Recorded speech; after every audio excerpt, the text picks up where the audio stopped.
Hey, Facebook. Hey guys, how's it going? Hey, Instagram. We are getting our stuff set up right now, but we're going to be talking about, Sales and marketing. Which comes first? Which one should you hire next? Important and topics. yeah, absolutely. And I feel like this is a common thing that a lot of people are asking us because, to be honest, I have had a hard time, but I've had to learn sales, and marketing comes very, very naturally to me. But I believe in sales and I believe that you should be learning about sales on a regular basis, even if you're a marketer. How about if you're a sales guy? Yeah. You should definitely have a background in marketing or at least understand how they work together. To be honest, And I I have mean, had a hard time, some but people I've know had to my learn story, but sales. when I was in high school, I quit high school sports to compete in marketing events. And then I ended up getting in sales. And what I learned early on in my sales career was marketing is what helped give me the confidence to be a better salesperson. So there's definitely some interrelating that happens, but it is two different topics. And I think if you have, if you're very aggressive on marketing, and, if I'm talking to anyone in the marketing field right now, you kind of look down on sales sometimes. It's weird, right? Like I think that marketing people sometimes look down on sales. They don't realize how much work it is. Yeah. They're like, oh, they just take meetings. Is that all they do? Oh, and they get to go to happy hour They get too. to they get to go eat food. Trade Um, shows. they get to be up at 8 p.m. writing a proposal. They get to follow Yeah. up in the morning at 7 a.m. when they're trying to make stuff happen. Um, it's actually extremely difficult, and the skills that you learn as you learn sales, you'll realize they serve you in a lot of areas, and they're it's hard stuff though, because part of it is keeping, weirdly, one of the biggest parts about sales is keeping a positive attitude and to be able to follow up with a positive attitude on a regular basis. But marketing people need to understand how much like vigorous activity is required to do sales well. And if you are a marketing person, I think the number one thing that you can do for your career is learn some sales skills and actually figure that out, because I know people that are brilliant marketers, but they went out on their own. Three of them, three brilliant marketers, and failed because they didn't know sales. And if you learn sales, it also helps your skills on the marketing side, because you learn about words that work, you learn about speaking persuasively, and that's powerful on the copy side too. But if you were to hire one, you had to, let's say you had no salesperson. What if you're a let's talk about what are the nuances of, if you only could hire one, you only could hire an agency for marketing, or a marketing person internally, or a sales guy. Yeah. What if you're an entrepreneur? And let's cover a couple different things. What if you're really good with sales on your own? Sure. So if you were an entrepreneur and you were confident with your sales, you were growing your sales, I think really what it would come down to at that point is I'd bring on a marketing agency to help generate better leads, because then your time is more focused on working with more ideal customers. I mean, that's if you're doing well, you're confident with your sales abilities. What if your sales skills are lacking and you're closing one out of every 30 leads? Yeah. I mean, at that point in time, that tells me that you're probably a really good technician. So whatever craft you're in, double down on that. I would learn some basic sales skills, because sales skills are not only important for your own business, but also hiring people. A lot of sales is just understanding how to deal with people, how to work with people, how to come together with people so that you can make a deal. But if you were an entrepreneur that was very, very good at your craft, maybe you were a roofer or a remodeler, and you were closing one out of every 30, in my mind, it would be worth the time to hire a salesperson. But if yeah, sorry, go ahead. You're getting a lot of leads, and you're getting 30 opportunities, and so at that point, the salesperson that you hire, they better be able to do some marketing. At that point, if you're a small business, you're going to have to take on double duty as that salesperson. I was telling Tim before we went live, a lot of people that watch this kind of know my story. I quit quit sports to do marketing. But when I was a young sales professional, it was the marketing activities that I did that kind of helped give me the confidence, because I was able to bring in more leads through marketing, better leads that I was able to close. So. And I think, if you are pretty good at sales, let's say you're closing 1 out of every 10, which is not really that bad. If you've got a rhythm going, you're decent at sales, I think it's more important to increase warm leads. Yep. Because you want to be able to be more selective, and you want to be able, if you're doing decently at that. I just think that from 1 to 5 people, you get to be both as an entrepreneur. That's the best part about entrepreneurial efforts, is you get to be everything for a while, right? Once you're 5 to 10 people, it might be time to start systematizing that sales approach. Or if you're really good at sales, it might be time to really increase warm leads with a marketing agency or a marketing person internally. And I think that there's a lot of opportunity for people to increase warm leads at that level, and up through 20 people. And then I mean, we hired a salesperson at what were you, the sixth person. So we hired a salesperson pretty early, and that was partly to free up my time so that I could be more of a strategist, in our business, and work on our own marketing and stuff like that, and create systems, manage, etc. So there is an opportunity for some people to hire that salesperson and then to spend more time on the actual strategy, the high level stuff. And, you've had a lot of benefits to us, and I'm just going to be like real honest about all this, is like, partly it's been his ability to take care of miscellaneous phone calls, to, that follow-up stuff. Like, I was treating leads, if I'm honest, I was treating leads kind of like, oh, it's a second thought. Okay, fine. People can sense that. So there is an element of, you don't want to be treating leads like, like they're an afterthought, right? You want to treat leads like they matter. And there's a lot of because they do. Hear that, leads? You matter. Yes. No. Yeah. It's important.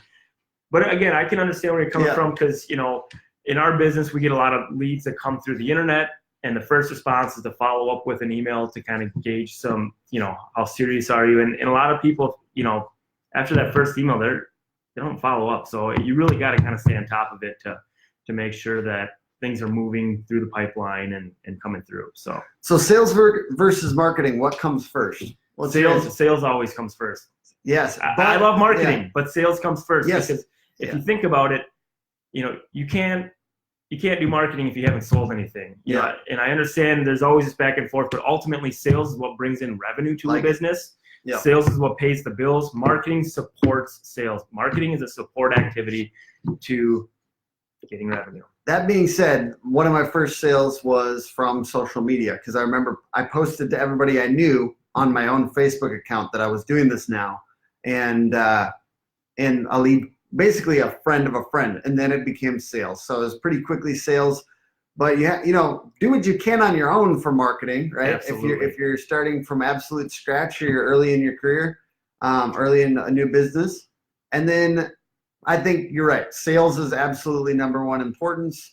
And our other main question of the day is, should we invest in another sales guy or marketing? And the answer is really, it depends, right? Absolutely. It depends if you're closing deals on a regular basis. What is your closing ratio right now? If it's 1 out of 10, hey, maybe we need to push on marketing and get more leads. If it's 1 out of 20, 30, maybe, hey, we need to hire in a weakness right now. Yeah.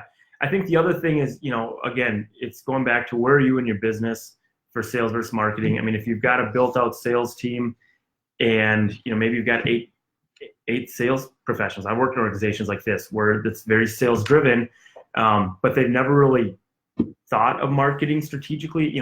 They've always believed, and I think rightfully so, that marketing is a support of sales. But sometimes that can get out of balance. And what you find out is you've got all these salespeople that aren't hitting their quota, or aren't really living up to their potential, because they don't have that next level support that 5, 6, 7, 10 sales professionals need. In my mind, you can't just have a sales only organization. You've got to have somebody supporting that. It's a lot of people to to be answering questions, to be getting support materials, to help facilitate their travel. I mean, it's a big deal. So exactly. And marketing supports those sales efforts because your prospects, they're in your funnel, so to speak. They're having discussions, they're getting follow-up from the salespeople, and then they see content, right, on a regular basis going out on your social accounts, going out through email, going out on your website, and they see that and they're thinking, this is a live company. This company is kicking. yeah, Let's get this started because I like what they're doing and I like how they're implementing for themselves. And on the other hand, also, even if they're not a good prospect for you at the moment, and we love window shoppers. Window shoppers can be your biggest advocates because, you know, the person that goes into the Louis Vuitton store and doesn't buy a purse talks about that purse for weeks and months afterwards, right? So just because we're too expensive for some people, we take care of those people. We treat them with respect. We let them know where they could go other than us because honestly, they still talk about us well. And you guys might have seen if you follow us on LinkedIn, we posted a review of somebody that just got treated well, even though they didn't buy from us. And they're advocating for us because we treat people well even when they can't buy. Absolutely. It takes a little bit of extra energy. So you got to be fresh, right? You got to treat people right. However, to me, that this marketing material also supports those people, window shoppers, friends, people, acquaintances, people that know you because they might refer you out. I have had people that I haven't talked to in 2 years yeah, refer us business that closed and that is now, you know, significant chunk of revenue. They referred us that business. I talked to him 2 years ago. Maybe even not, like, I feel like this person, I talked to him in person like once and then maybe a couple of years later on Twitter or something like that. Because they see our marketing regularly, because they see our videos, they're referring us business because they believe that we do a good job and that we care. We're continually upping our craft and we care, you know, we try to add value to other people's lives. I think the other point that I think is really important to hear with the importance of marketing, not only are you going to attract more prospective clients, new revenue, which is very important, you're going to attract better employees. You're going to attract better sales professionals.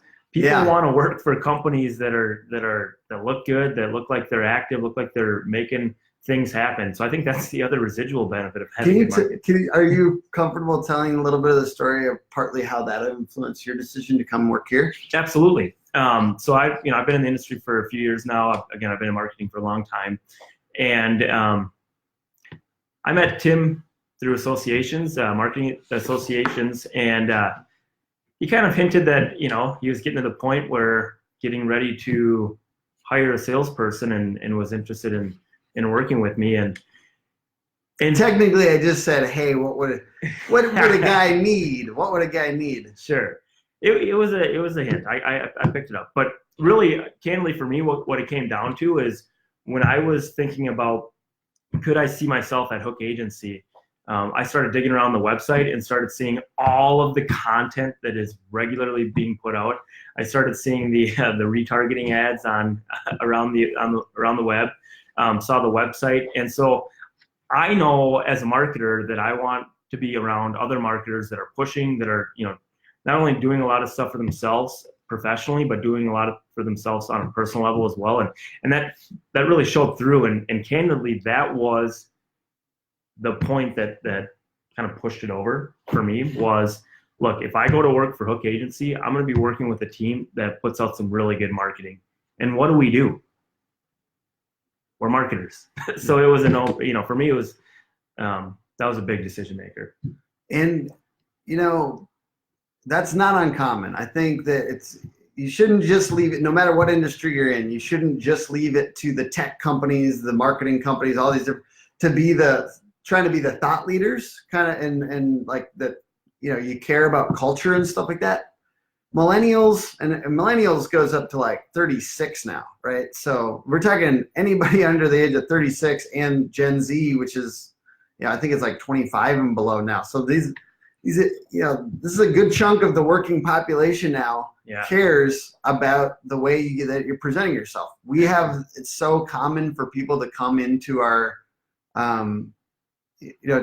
to call us or send us a contact form submission that just started at a new company, because they remember looking at the website and being like, I don't know if this company is legit. And once they got hired there, that was one of their first priorities, which is absolutely. It's kind of funny, but marketing supports your hiring efforts as well. So this is about sales versus marketing.